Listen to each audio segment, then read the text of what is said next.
Staying in that province, government is on a quest to become one of the country's innovation and technology hubs. To achieve this, Premier Lethiwe Mdluli is today launching a mobile digital and analytical skills lab. That's where pupils will be exposed to the fourth industrial revolution at a young age. But KZN is one of the country's most rural provinces, and some schools are struggling with basic needs and services. What's the government's plan to navigate around poor infrastructure issues? Well, let's go to our reporter Lethiwe Mdluli, who was at the event, and she joins us now live to tell us more. Lethiwe, absolutely right in the fact that KZN is one of the most rural provinces in the country. But also, when you talk fourth industrial revolution in this country, how do you even continue with that conversation when we have Eskom and load shedding? Of course, Masego, and those are the questions that I posed to the Premier a bit earlier on when I had the chance to speak to her about how their priorities are a bit skewed, introducing this fourth industrial revolution technology, but there are some issues when it comes to load shedding and also the fact that there's infrastructure problems in majority of the schools here in the province. Like you correctly said, majority of the schools in this province are situated in rural areas and they lack basic needs such as water, electricity and toilets. So the Premier did say that these labs will be solar powered. So the issue with load shedding will be minused in some of those areas. They are saying that they will be introducing these labs across the province and then across the country. We had a chance to see the skills lab. It's very tech savvy and it is going to benefit a lot of pupils who are going to be exposed to robotics and also coding. But the issue here would be to say that the government is prioritizing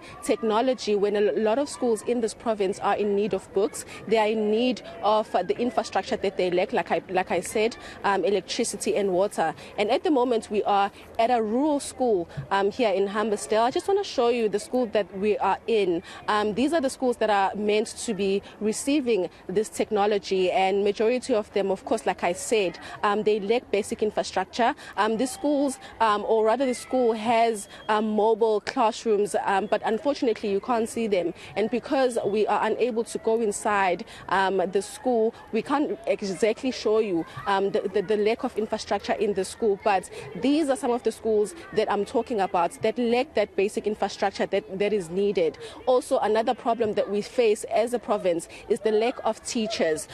Unions have been talking about the fact that there is not enough teachers in classrooms, and that's one of the problems that government has failed to address over the years. And now they are introducing this tech-savvy lab that these pupils are going to be using. But the Premier did say that they are looking into those issues as well, but they also want to equip learners with this technology because in the future they will need it. When I had a chance to speak to her a bit earlier on, this is what she had to say. This one is not going to struggle because we're using the solar panel to power this lab, and other labs as well are going to be powered with the solar. So they never, because whenever there is sun, like now, the batteries are going to charge, the batteries are going to be full at night, in the evening, or even in winter. We know that in KZN we have a beautiful, weather right through. But also what this, lab is built in a manner that even cushion the heat. It's built in a manner that is able to allow this infrastructure that is inside here to last longer, but also to be able to be used by multiple users at the same time. And Lethiwe, you mentioned something very important. You mentioned the backlog in the infrastructure development of schools in KZN, and we all remember what happened during those floods in April, and the fact that the AG's report, that said that she was quite scared about the fact that she doesn't see the money actually going into priority places fast enough in KZN.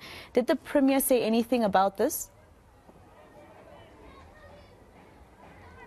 Well, we did pose this question, and she did say that government is working very hard to fix some of the infrastructure problems. But over the years, we've been speaking to the Department of Education about the issues that they are facing, such as the lack of teachers, the lack of water in many of these rural schools. And more recently, of course, we did have the floods, and some schools were affected. I remember we visited a school in rural Nkandla.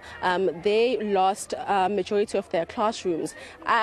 From my understanding, I do believe that school has not been fixed to this day, and it's been 6 months since the floods. So those are some of the problems that these schools are dealing with. And now government is looking into introducing this technology while we still have the problem of the lack of basic infrastructure. So they are saying that they are looking into it, and they are trying to fix the problems that majority of the schools face here in KZN, but they are also wanting these pupils to be exposed to this technology, because like the Premier said, a lot of stuff in the future will involve robotics, will involve coding. So they are trying to expose especially those learners from rural areas to this technology so that they are well equipped in the future.